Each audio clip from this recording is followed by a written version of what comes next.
Hello guys, कैसे हो आप सब। होप आप सब ठीक होंगे।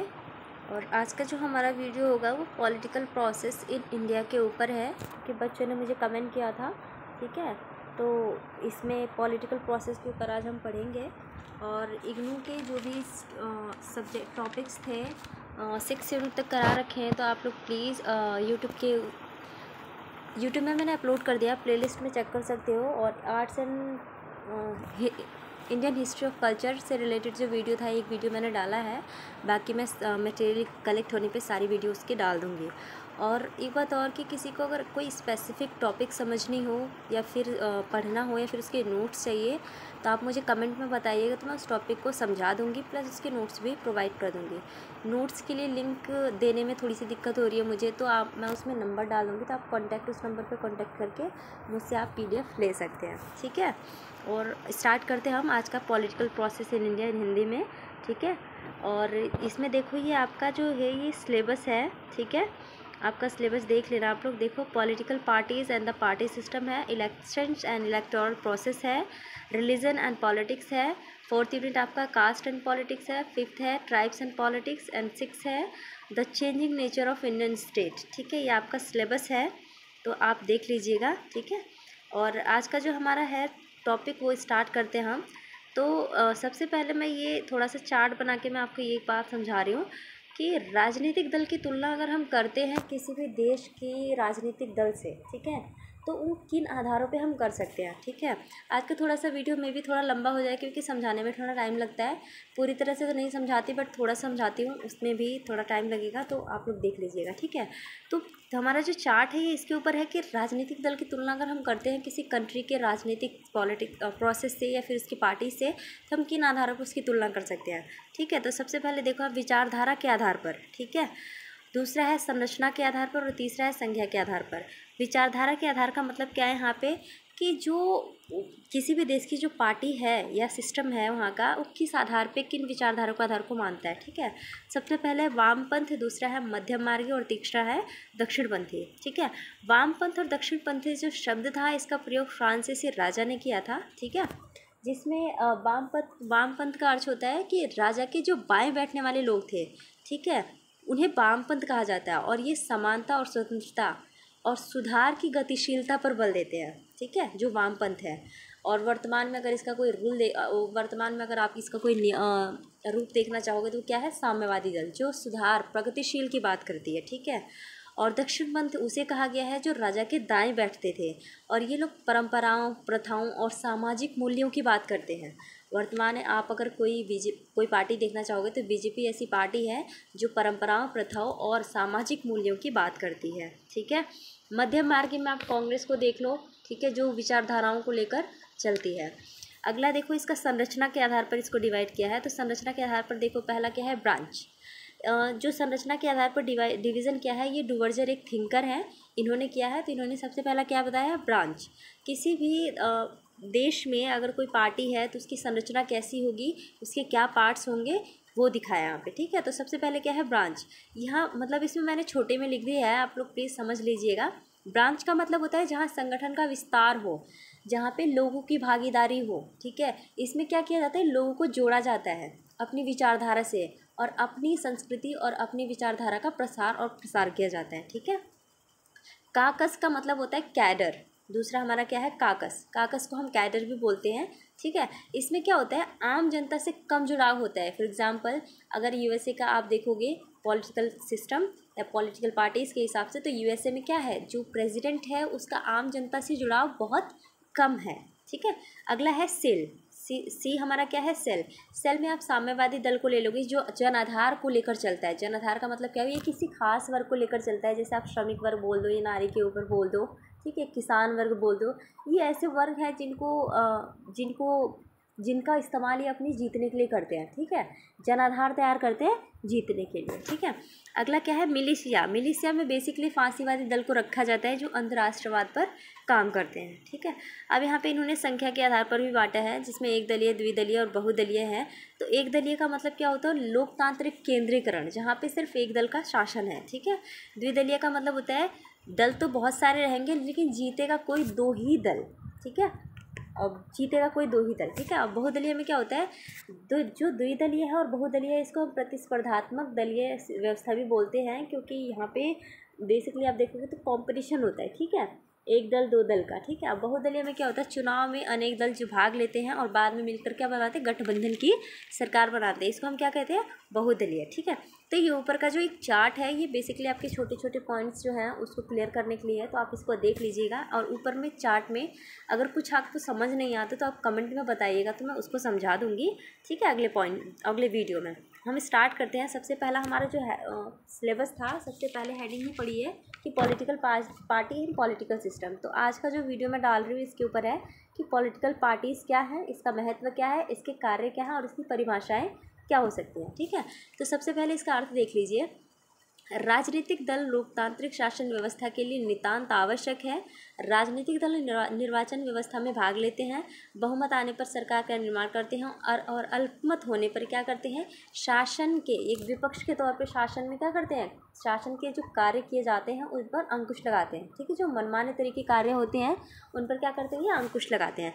तो राजनीतिक दल जाहिर सी बात है कि किसी भी लोकतांत्रिक देश के लिए आवश्यक है, ठीक है।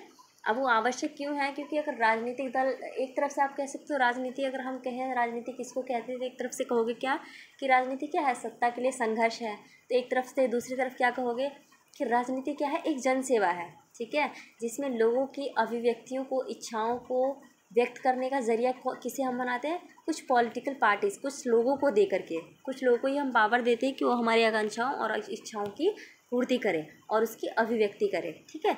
तो ये इसका अर्थ है। परिभाषा के आधार पर देखोगे कि यहाँ पे विचारक हैं, और जो क्योंकि जो आपका जो पेपर है अगर आप विचारक को ऐड करते हो, कोट करते हो, तो काफ़ी अच्छे नंबर आते हैं, ठीक है। तो इनमें मैंने 3 विचारक को ऐड किया है। सबसे पहले मैकाइवर हैं। ये क्या कहते हैं कि राजनीतिक दल एक ऐसी संस्था है जो कुछ सिद्धांतों और नीतियों पर संगठित हो, जिनको वे संवैधानिक तरीक़ों से सरकार का निर्माण के लिए आधार बनाते हैं। मैकाइवर ने क्या कहा कि राजनीतिक दल क्या है, एक ऐसी संस्था है जो कुछ नियम और सिद्धांत को लेकर चलती है और संवैधानिक तरीक़ों से अपना आधार क्या करती है, मजबूत करती है, ठीक है। ये किसने कहा, मैकाइवर ने। अब वर्क क्या बोलते हैं कि राजनीतिक दल ऐसे लोगों का समूह है जो किन्हीं ऐसे सिद्धांतों के आधार पर एकमत हो तथा अपने हितों के लिए काम करने के लिए एकता में बंधे होती हैं। देखो, सिद्धांत का मतलब मैंने पहले वीडियो में समझा रखा था कि सिद्धांत का मतलब क्या होता है कि किसी भी टॉपिक पे, किसी भी विषय पर अलग अलग लोगों के अलग अलग विचार, अलग अलग लोगों ने उस टॉपिक पे या फिर उस विषय पे क्या बातें की है, उसी को हम क्या बोलते हैं, सिद्धांत बोलते हैं, ठीक है।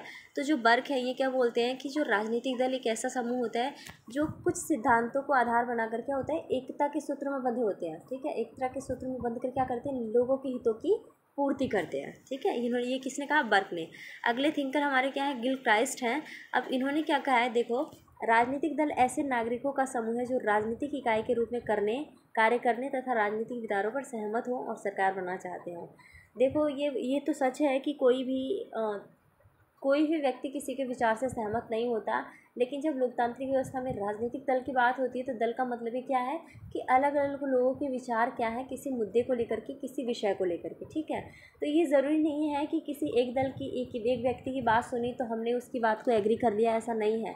बल्कि हम क्या करते हैं कि लोगों के अलग अलग विचार को देखते हैं, उसके बाद हम क्या करते हैं कि उनमें से ऐसी पॉइंट ऑफ व्यू निकालते हैं जिसपे ज़्यादातर लोग सहमत हो, ठीक है, जो वाकई कामगर हो, उस विचार को हम अडॉप्ट करते हैं, ठीक है। तो इन्होंने वही बात की है। अब यहाँ पे देखो, राजनीतिक दल के आवश्यक तत्व, अगर हमें राजनीतिक दल है तो उसके लिए क्या क्या चीज़ें ज़रूरी हैं वो देख लो आप। तो सबसे पहला क्या है, एक निश्चित सिद्धांत, मतलब क्या है, इनका एक निश्चित सिद्धांत होना चाहिए कि क्या करना है और क्या नहीं करना है और किस विचार को ये मानते हैं, ठीक है। दूसरा क्या है, संगठन का मतलब क्या है कि आपका संगठन किस हिसाब का है, एक दलीय है, बहुदलीय है, द्विदलीय है, ठीक है। अगला क्या है, एक निश्चित कार्यप्रणाली। एक निश्चित कार्यप्रणाली का मतलब होता है अगर आप राजनीतिक दल में आ रहे हैं या पार्टी में आ रहे हैं तो आपके कार्य क्या होंगे, एक डिसाइड कर लीजिए कि आपके कार्य क्या हैं। एक निश्चित कार्य का मतलब क्या है कि आपके कार्य क्या हैं, आप किन कार्यों पर बल दोगे, किन कार्यों को आगे बढ़ाओगे, ठीक है। अगला क्या है, सहयोग और अनुशासन। इसमें क्या है, पॉलिटिकल पार्टी में क्या होता है कि सहयोग होना और अनुशासन होना उतना ही इम्पोर्टेंट है जितना कि पॉलिटिकल पार्टी का आना, भविष्य में आना, ठीक है। सहयोग और अनुशासन नहीं रहेगा तो पार्टी के बीच में क्लैश होगा, जो लोगों के विचारों पर ध्यान नहीं दे पाएंगे जिसकी वजह से, ठीक है। अगला क्या है, शासन पर अधिकार की इच्छा। ठीक है। उसके बाद क्या है, संवैधानिक तरीकों पर विश्वास, राष्ट्रीय भावना और लोक कल्याण का उद्देश्य है। कोई भी राजनीतिक दल है तो उसका उद्देश्य क्या होना चाहिए, लोक कल्याण का होना चाहिए। ठीक है, अगर वो पार्टी में आ रही है तो उसका उद्देश्य क्या है, बेसिकली लोक कल्याण। ठीक है। अगला क्या है, राजनीतिक दल के कार्य क्या हैं। तो देखो यहाँ पे क्या है, नीतियों को निर्धारित करना, जनमत का निर्माण करना, सरकार का निर्माण करना, शासन पर नियंत्रण और समन्वय करना। शासन पर नियंत्रण और समन्वय करते हैं कैसे, एक दूसरे से प्रश्न करके। आप पार्लियामेंट में जब बैठक होती है तो आप देखोगे कि जो विपक्ष वाली पार्टी होती है वो पक्ष वाली पार्टी के अगेंस्ट में क्या करती है, प्रश्न उठाती है, स्थगन प्रस्ताव लेके आते हैं। ठीक है, ये सब क्या है, उनके कार्यों पे नियंत्रण करते हैं ये लोग। ठीक है। समन्वय क्या है, विचारों में तालमेल बिठाते हैं कि अगर एक का विचार नहीं मैच कर रहा है या फिर नहीं मिल रहा है तो दूसरे और तीसरे के विचार भी हमें सुनने चाहिए। ठीक है। अगला क्या है, राजनीतिक चेतना का प्रसार। वैसे आज देखोगे कि राजनीति में कोई मोस्टली कोई पढ़ा लिखा इंसान नहीं जाना चाहता, क्योंकि गांधी जी ने क्या बोला था कि राजनीतिक एक खाई है। ठीक है, जिसने क्या करा है, लोगों को जकड़ा हुआ है, अपने में समाया हुआ है, लोग चाह के भी उसे बाहर नहीं निकल सकते। लेकिन राजनीति में क्या है, अच्छे खासे पढ़े लिखे इंसान नहीं जा पाते। ठीक है, क्योंकि उनको झूठ बोलना नहीं आता। पॉलिटिक्स क्या है, झूठ बोलना। ठीक है, झूठे वायदे करना। ठीक है, तो झूठ बोलना भी एक कला है। ठीक है, जैसे कि आप राहुल गांधी को देख लो, उनको बोलना नहीं आता। ठीक है, अब वो बोल नहीं पाते, अपनी बातों को रख नहीं पाते, इसलिए हम क्या बोलते हैं, पप्पू। ठीक है, तो झूठ बोलना आना चाहिए पॉलिटिक्स में आने के लिए। तो मोस्टली जो पढ़ी लिखी जनरेशन है आज हमारी, वो नहीं जाना चाहती पॉलिटिक्स में। ठीक है, तो अगला क्या है, जनता तथा सरकार के बीच का सेतु का काम। और जनता सरकार के बीच के सेतु का काम क्या है कि पॉलिटिकल पार्टी के थ्रू लोगों की इच्छाओं और उनकी आकांक्षाओं की अभिव्यक्ति होती है। ठीक है, आप पार्लियामेंट में देखोगे कि एक पार्लियामेंट मेंबर इतनी जनसंख्या का प्रतिनिधित्व करता है। इसका मतलब क्या है कि उतनी जनसंख्या का क्या कर रहा है, वो उनकी आकांक्षाओं और उनकी भावनाओं को व्यक्त कर रहा है कि वो क्या चाहते हैं और क्या नहीं चाहते हैं। ठीक है, और उसके सामाजिक और राजनीतिक कार्य भी करते हैं। ठीक है, अब उसके बाद है राजनीतिक दलों के महत्व और लाभ क्या है। सबसे पहले इसका महत्व क्या है, ये लोकतंत्र का एक अनिवार्य तत्व है। ठीक है, जनमत निर्माण में सहायक है और शासन पर नियंत्रण करता है, सार्वजनिक कल्याण से प्रेरित है, अच्छे कानूनों का निर्माण करता है। ठीक है, अब राजनीतिक दल के दोष क्या है, देखो आप, लोकतांत्रिक सिद्धांतों के प्रतिकूल। जो राजनीतिक दल है क्या है, लोकतांत्रिक सिद्धांतों के परे है। ठीक है, उसकी विचारधारा के हिसाब से ये नहीं चलते। अगला क्या है, शासन में योग्य व्यक्तियों को अवसर नहीं। आज हमारी पॉलिटिक्स सिस्टम को देखोगे ना, तो उसमें आधा से ज़्यादा बैकग्राउंड जो है पॉलिटिकल पार्टीज़ में लोगों का, वो क्या है, आधे से ज़्यादा क्या है, उनका जो रिकॉर्ड है वो क्राइम है। ठीक है, जो उनके रिकॉर्ड क्या है, बहुत ही मतलब बेकार रिकॉर्ड्स है उन लोगों के, लेकिन फिर वो पॉलिटिक्स में है। तो मैंने इससे पहले क्या बताया कि पॉलिटिक्स में कोई जाना नहीं चाहता। ठीक है, अच्छा खासा इंसान अगर जाता है तो ही वो कुछ अलग कर पाएगा, अदरवाइज़ जो हमारे जितने भी पॉलिटिशियन है उसमें मोस्टली लोगों का क्या है, जो रिकॉर्ड है वो बहुत ही बेकार है।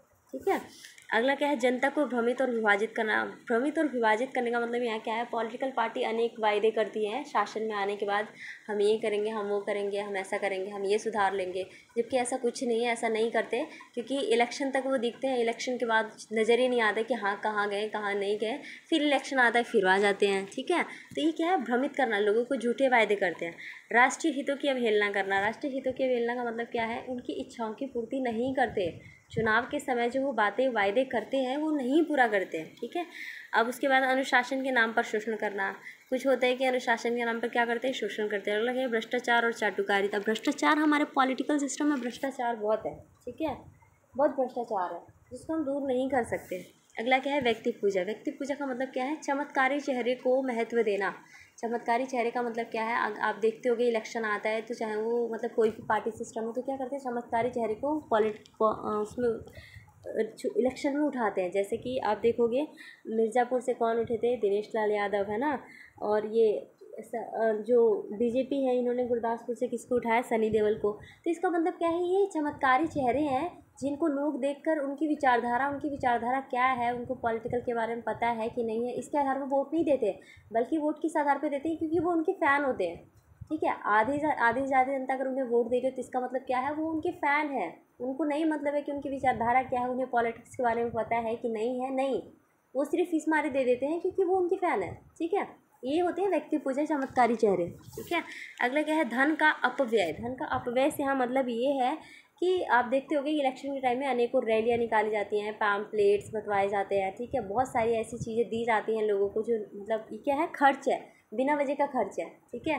तो इसमें इलेक्शन में क्या होता है, राजनीतिक दल क्या करते हैं, बहुत ही धन का अपव्यय करते हैं, धन का बहुत ही ज़्यादा विनाश होता है, ठीक है। अगर हम निष्कर्ष के तौर पे निकालेंगे तो इसका निष्कर्ष क्या होगा, कमियों के बावजूद भी राजनीतिक दल लोकतांत्रिक व्यवस्था के लिए अनिवार्य है, ठीक है। किसी भी लोकतांत्रिक व्यवस्था के लिए क्या है, राजनीतिक दल क्या है, एक अनिवार्य तत्व है और वो होगा ही, ठीक है।